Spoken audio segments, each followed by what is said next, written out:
Төвшөнөөсөө найз хүн бий юу? Үгүй. Их нэртэй юу? Их нэртэй юу? Үгүй.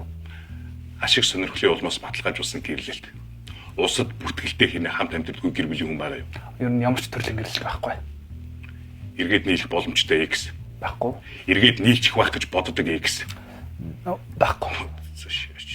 Хүсдэг X. Байхгүй. Өндгөн суй. Эсвэл гэрийн чинь баг баг чи суулгана гэж ярьдаг ус хүн бий юу? Байхгүй. Situation shift хэсэг. Ямар юм аа? Март нөгөө body cow. Партнер. Найз залуудаа байсан уу? Сарын орлого.